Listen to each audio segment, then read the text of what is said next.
Le tirage de la Coupe du Roi est sorti, on se tape le pire tirage en demi. Franchement, je suis dégoûté. Tu te manges Atlético, aller-retour, sachant qu'on est en course en Liga et qu'ils sont à 1 point d'avance, sachant qu'il y a les 8e de Ligue des Champions qui vont arriver et qu'on affrontera sûrement le PSG ou Benfica ou Monaco. Sachant qu'on joue l'aller chez nous, le retour chez eux. Et sachant aussi que on a un déplacement bientôt à faire contre l'Atlético le 16 mars. C'est-à-dire qu'on va les affronter peut-être 3 fois en l'espace de 2 mois.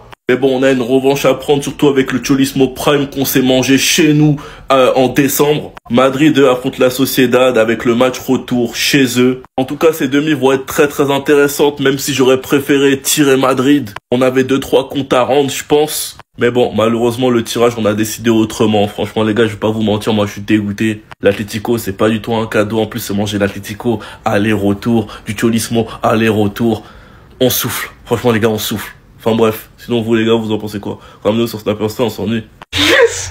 Yes! On ne pouvait pas avoir meilleur tirage. Hormis le fait qu'ils nous ont fait attendre 1 heure parce que les représentants faisaient des séances d'hypnose à la place de tirer au sort, je peux vous dire que ça en valait la peine. Le Real Madrid obtient le meilleur tirage possible en affrontant la Real Sociedad. Le match aller se déroulera chez eux, le match retour au Santiago Bernabéu. Et vous l'avez compris, les 2 autres clubs restants des demi-finales, Atlético Madrid, Barça, ils vont se déchirer. Et on sera là pour assister à ça. Faut bien évidemment rien sous-estimer. On va d'abord penser correctement à éliminer la Real Sociedad. Mais on va pas se mentir que si on serait tombé contre l'Atlético Madrid ou le Barça, c'était déjà synonyme d'une finale. Et là, en l'occurrence, on parle bien d'une demi-finale. Et le gagnant de cette confrontation sera contre nous. Sachant qu'on a raté, je vous rappelle, la Super Coupe d'Espagne. Je vais pas vous mentir que je compte pas mal sur la Coupe du Roi pour rattraper un minimum. Car je vous rappelle, remporter la Coupe du Roi plus la Liga ou la Ligue des Champions serait littéralement synonyme d'une saison réussite. Dans tous les cas. Que les meilleurs gagnent tout simplement. Atlético Madrid-Barça, on n'est pas du tout ensemble, mais on sera là pour assister à votre déchiration. D'ailleurs, pour ceux qui se demandent, les matchs devraient donc commencer après le 2e match de retour de la Ligue des Champions contre City. Donc à peu près à 26 février, un truc du genre.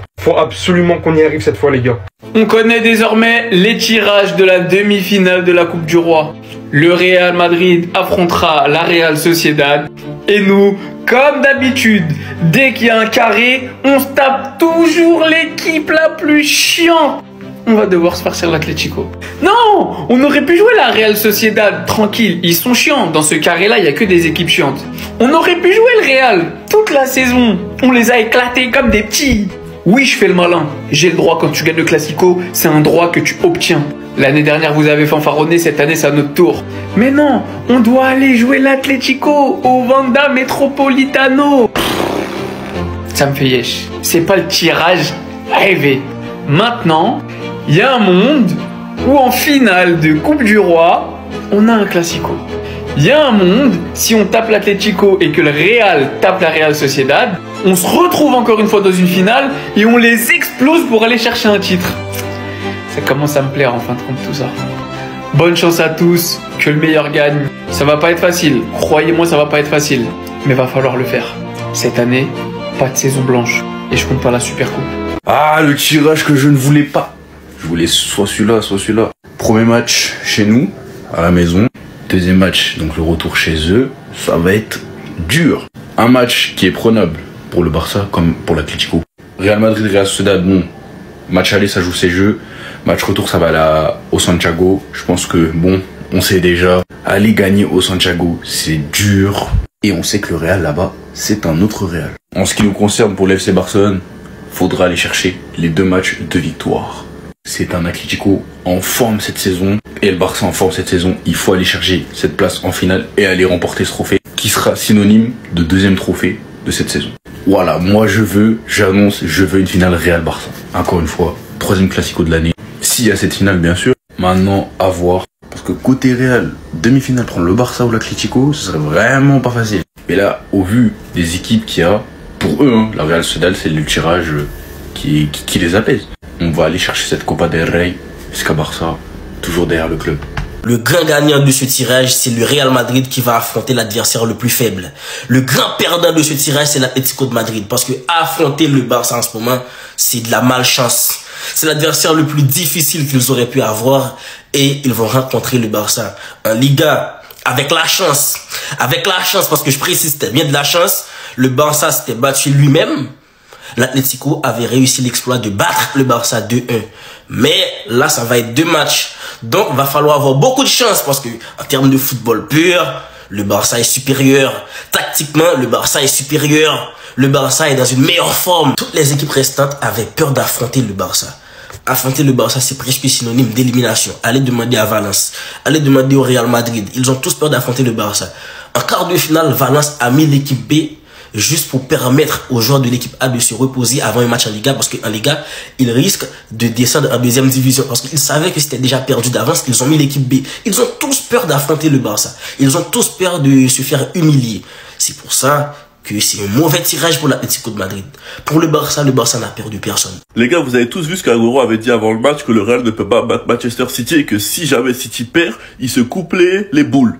Moi, il y a un truc que je comprendrai jamais chez les Madrilènes, à part si c'est parce qu'on débarque avec des enfants sur l'application. Et du coup, Abda avait fait une vidéo en expliquant qu'en gros, Aguero, il est fou. Et moi, j'avais expliqué comme quoi, en vrai, Aguero, je peux le comprendre parce que le Real est mauvais cette saison. Mais que City est encore plus mauvais.